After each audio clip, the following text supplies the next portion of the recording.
Hi, welcome back to another video about the Moog Mavis. This was my first synthesizer, and I'm doing this series of videos here where I am reflecting on how it shaped my approach to synthesis, how I might approach the Mavis differently now that I have more experience finding my own style with noise and chaos. And now, for this third video in the series, I wanted to provide a little bit of music making advice that I wish I had had when I was starting out with the Moog Mavis and with electronic music and synthesizers more broadly. Because while this was my first synthesizer, I didn't actually save or record any music with this thing. I want to start from a more philosophical standpoint of making music. What do you need to make music? You need an instrument, any instrument. And the sounds that you make with that instrument can be music. If you want to record and share that music, you will also need a recorder of some type, whether that's your computer or a recorder like the Zoom H5. After I got the Mavis, this was the second thing that I picked up because I wanted something that I could use to record my Mavis away from my computer. I didn't have an audio interface yet when I was starting out, and so the H5 can work as an audio interface, it can work as its own separate device, and it can also work as a field recorder in case I wanted to bring other samples and found sound into my sonic explorations. And so with an instrument and a recorder, you have everything that you need to make music. If your experience is anything like mine, you'll probably feel that you don't have enough with an instrument and a recorder, or that you don't know enough yet to make music. But I assure you that this is really everything that you need in order to make music. But what kind of music? Because I think this is the problem that we get into when I hear people say, I can make sounds, but I don't know how to make music. Because I think at the root of that, the problem is the type of music that a person feels they are currently able to produce might be different than the type of music that you want to create. And this is all right.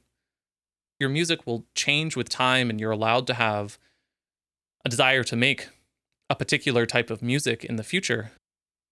But I want to focus on the music that you can currently make, regardless of what your experience is, just where you are right now.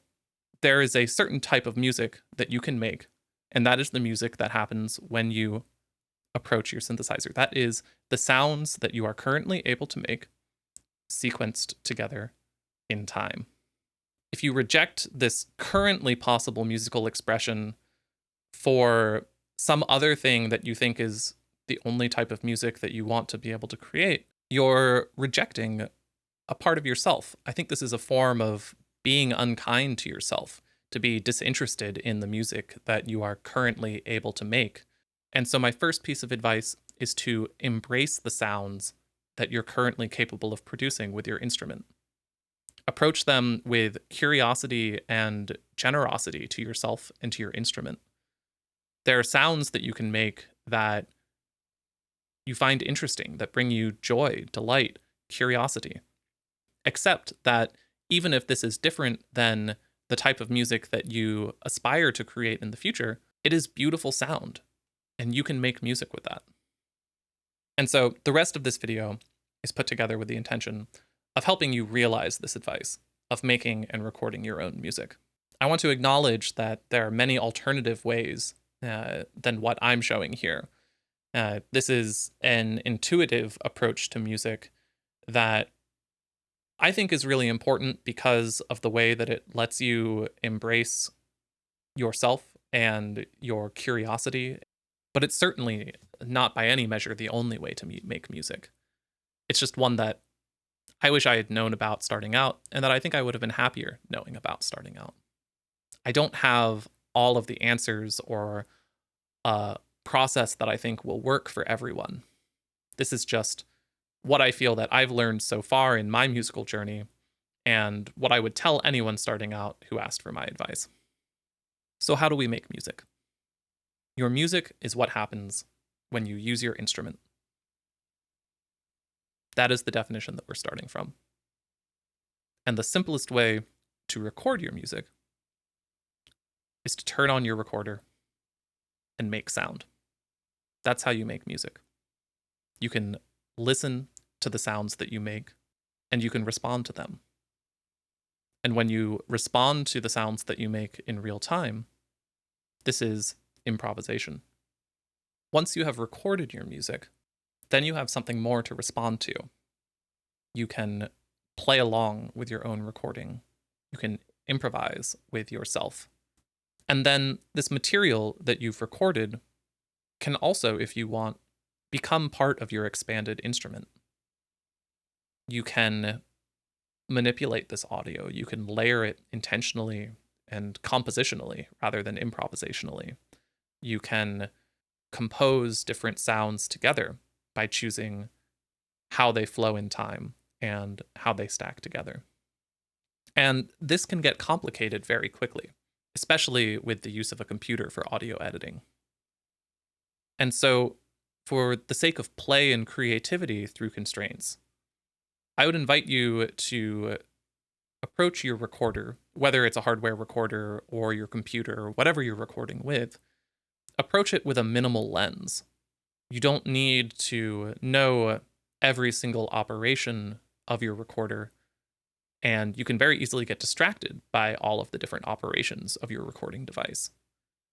In this approach, it may seem like I'm advocating for something that's overly constrained or limited by saying, use only the instrument that you've chosen for yourself.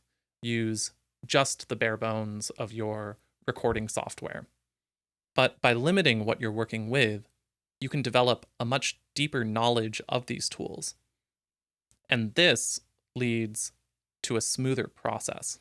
Regardless of how you're approaching music, I think that this is the second big key thing that I want to emphasize here, which is that giving yourself a smooth process lets you make more music, and it lets you make music faster. And when you create an environment in which you can move smooth and fast, you're putting yourself in a situation where you can focus simply on the music that you want to create. So let's do it. Let's make some music in this way. I'm going to be taking my instrument here, the Mavis, and my Zoom H5 recorder, and I want to make some music with you all.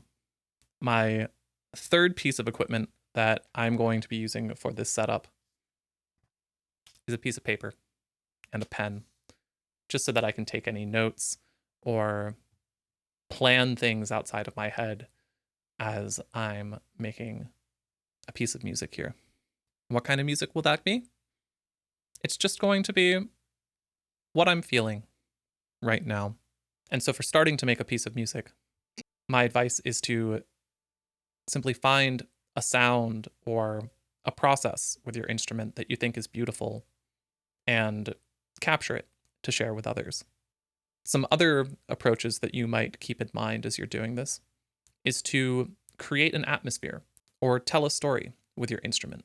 This gets to that idea of synthesis as fiction writing that I was talking about in my first video, the way that you can invent character and place with the sounds that you make.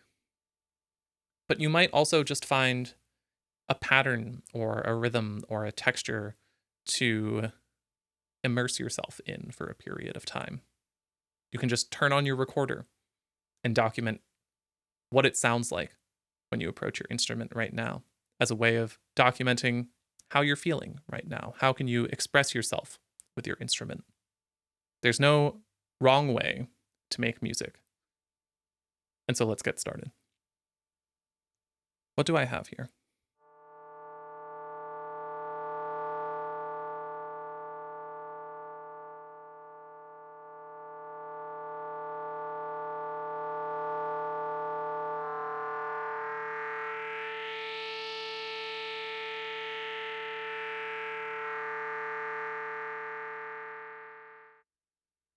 I like that already.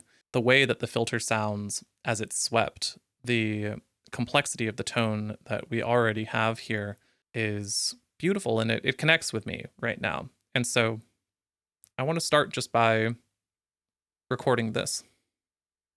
So I'm coming into track 1 here on my recorder. And I'm just going to hit record. And I want to play with the sound that I have here. I love the rise and fall of the dynamics, the opening and closing of the filter. And I think I want to start with this as just a foundation that I might layer something else on top of.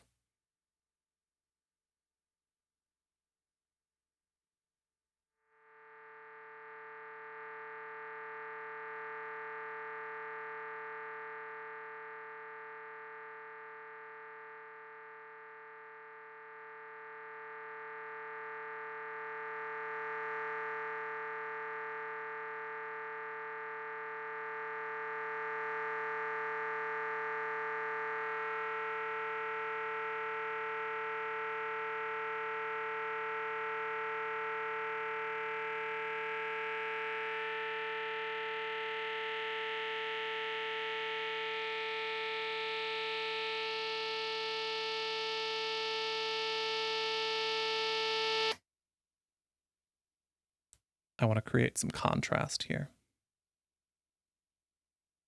And then I don't know what comes next, but we might leave that to the second bit of recording.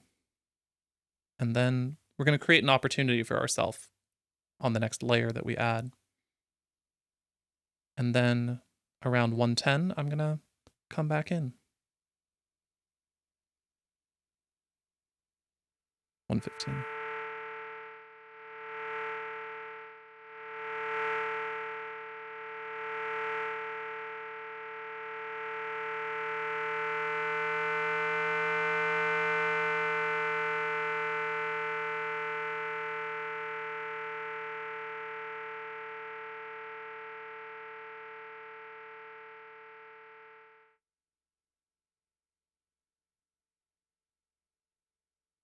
And this is the start of a little piece of music right here. And so, to get a little technical with the H5 for a moment, did you know that this thing can do mixing and overdubbing, and you can sort of do a multi-track recording right on the Zoom H5? I'm going to go into the project that I'm currently working on. And I'm going to go down here to Mixer Overdub. I'm going to keep the left-right as a stereo track because that's what I'm mixing down to. And I currently have what I've recorded on 1, but I'm going to take it off of there for a moment, move it over to 2, arm 1 to record again. You can see that 1 is red to record, 2 has that other layer of sound that we have on there. And now I can very easily record another layer of sound on top of this. I'm going to search here for a sound that I think can pair with this nicely. I want something fizzly, crackly, that can sort of be a higher layer over the swelling drone below.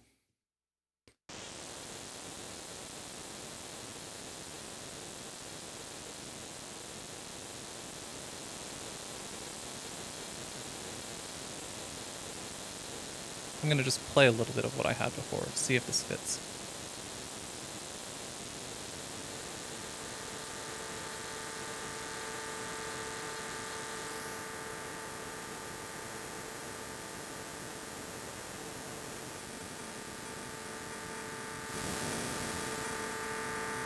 It reminds me of broken communication, a radio.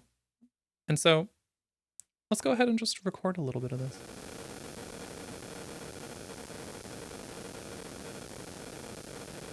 And we'll improvise as we go.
And now I can feel a question pushing into my head as I'm recording this.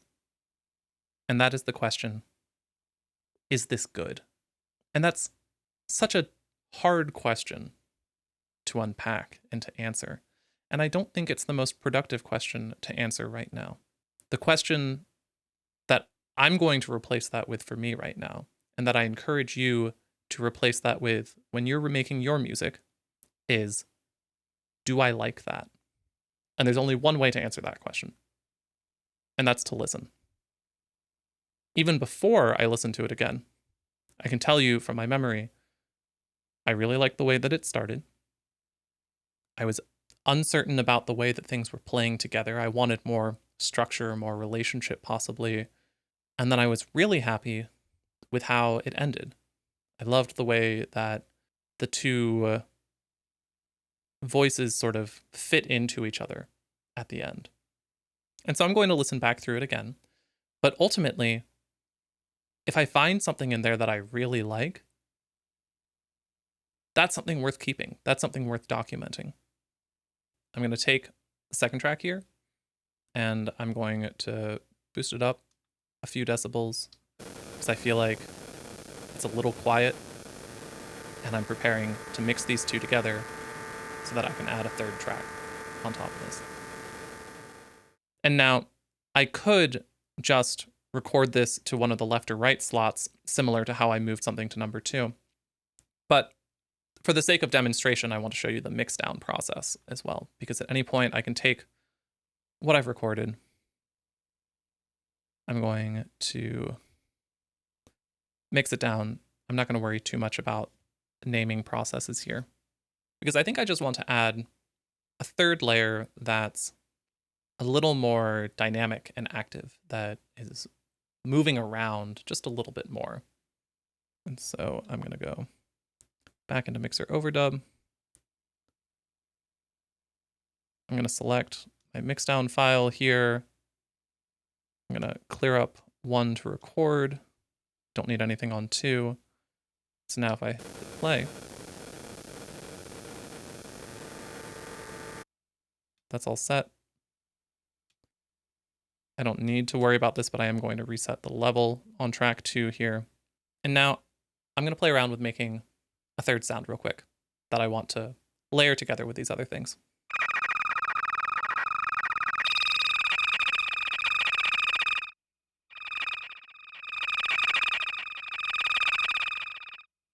I think this is going to be coherent with the other things that are there, but I'm just going to add it in. And if I don't like it, I can always replace the recorded file before I mix back down.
Yeah, I like that. That's a dynamic, fun little piece. It puts different sounds together that I'm finding really interesting. They move around, they play. It's a little puppet show. And that's my music. I think that by following a similar process, listening, responding, recording, not giving yourself too many tools to do this all with, just your instrument, a simple recorder, that's all you need. You can make music with just these things. And so, my intention with all of this is to encourage you to start from a place of music making with your instrument right from the beginning. I thought that there was so much that I had to know and so much that I had to change about myself before I could start making music. But when I shook off those inhibitions and started just figuring out my own musical style, I started learning much more about my instruments and about the music that I wanted to create. And I think I learned much more interesting ideas about these things as well. I don't think that I have it all figured out. And I certainly don't think that I'm the best at music making. I don't really think that that's a thing that can be measured. But I feel like right now I'm making my music in a way that's taken me a few years to find out. And the more that I do that, the more I feel myself growing as a musician. And so I wish you the same.